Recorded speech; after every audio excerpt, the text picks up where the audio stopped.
Quien nos está escuchando y que está teniendo la amabilidad de esperarnos es Camilo González Pozo, que es presidente del Instituto de Estudios de Desarrollo y la Paz en Colombia. Camilo, ¿cómo le va? Lo saluda Darío Misraji. Sí, muy buen día. Un gran saludo también para ustedes. Camilo, más allá de la posición que se pueda tener a favor, más a favor, menos a favor, de las negociaciones de paz, ¿cómo se sigue con un diálogo de paz después de semejante atrocidad? Pues este atentado realmente deja muy débil el ambiente para continuar la mesa de conversaciones.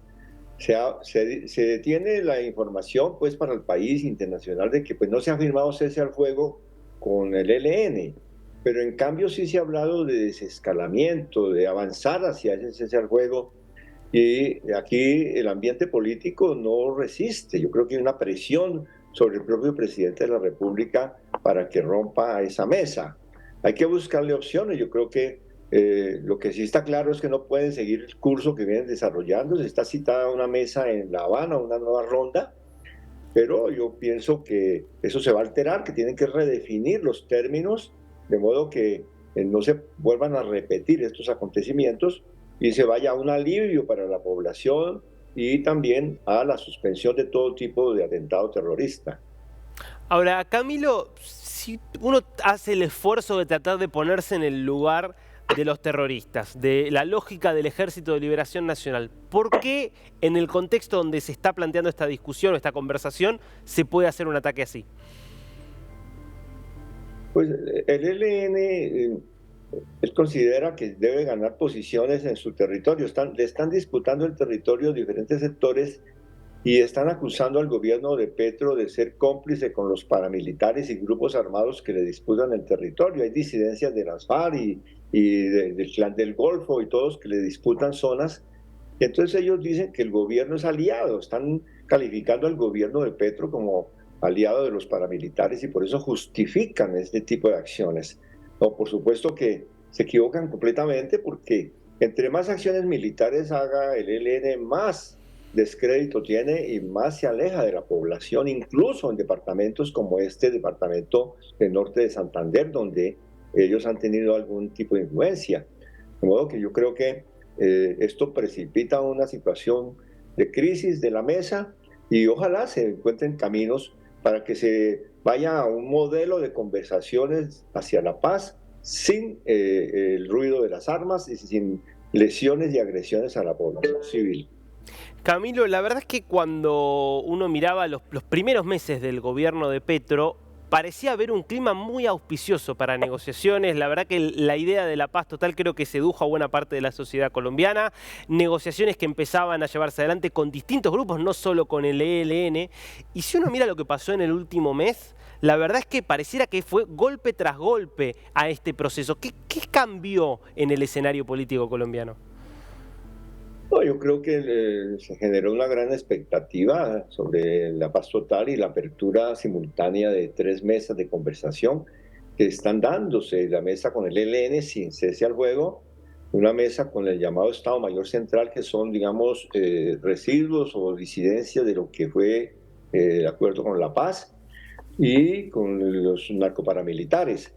De esas mesas, pues hemos tenido primero que se suspendió la semana pasada el cese al fuego, aunque se mantienen las conversaciones con los del Clan del Golfo, que son pues básicamente narcoparamilitares. Hmm. Y ahora esta crisis con el ELN. Al mismo tiempo se están instalando 2 mesas: la mesa con el Estado Mayor Central y con la Segunda Marquetalia.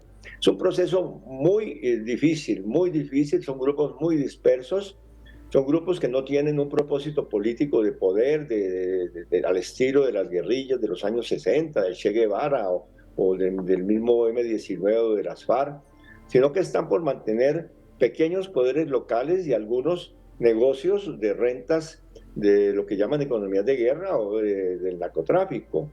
Entonces son grupos que no tienen una estrategia realmente, ni una coordinación suficiente, no son estructuras sólidas, es una maraña, es un avispero. Aquí en Colombia lo que pasó fue que hubo una gran negociación con las FARC, el tronco de lo que era toda una confrontación armada se desmanteló, pero quedaron ramas y astillas, Hmm. y eso es propicio para que allí se den todo tipo de agresiones y de situaciones que se repiten. Entonces es un avispero supremamente difícil de conjurar, pero no hay ninguna otra solución a persistir mediante los caminos de los diálogos, pero también los caminos de la justicia y de la acción de fuerza del Estado.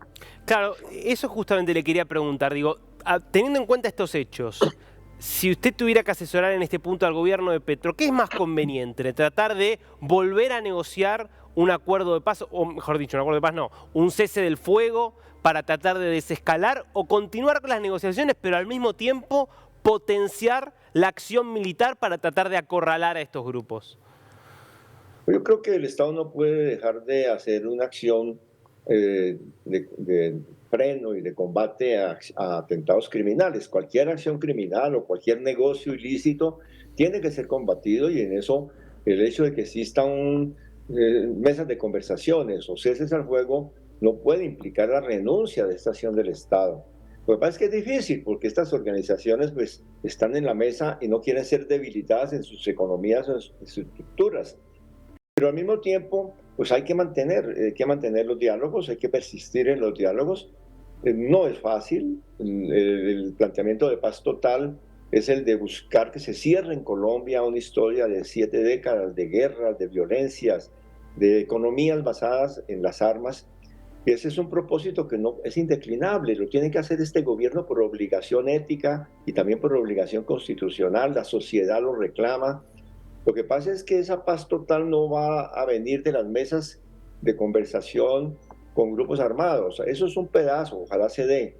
La paz total va a ser un acuerdo nacional de la gente, de los partidos, de la gente de la derecha y de la izquierda, que decida imponer unas reglas en Colombia donde la política sea incompatible con las armas y que se renuncie a un modelo de economía. Aquí hay un modelo de economía que practican legales e ilegales, que es utilizar las armas para apoderarse de recursos, para imponer reglas del juego, las armas ilegales. Entonces yo creo que tiene que haber un pacto mínimo de democracia en Colombia, y eso es lo que plantea el pacto histórico y la paz total. El planteamiento de Petro no es que la paz se logra simplemente porque se converse con unos grupos armados. Tiene que haber un acuerdo de sociedad. Hmm. Desde la sociedad colombiana es la que dice todo. Se dice una frase que es bastante dramática, pero que es cierta. Los pueblos merecen los gobiernos y las circunstancias que se dan. Y aquí este pueblo colombiano está levantado contra la violencia, la corrupción, por la paz. Hubo movilizaciones de millones y millones de colombianos que fueron parte del proceso que llevó a la presidencia a Gustavo Petro, lo que llamaron el estallido, la insubordinación. 3 años de protestas y de movilizaciones, algo similar a lo que se dio en Chile, incluso más grande. Y eso está latente. Yo creo que esa es la fuerza de la paz. La fuerza de la paz no es la mesa con el ELN ni la mesa con las disidencias de las FARC. Esas mesas dependen de la dinámica ciudadana y del acuerdo democrático de la gente sin armas. Ese es el futuro. Yo creo y confío en que a pesar de todos estos tropiezos y estas estupideces que cometen grupos como el ELN, se pueda recuperar un gran consenso nacional para la no violencia.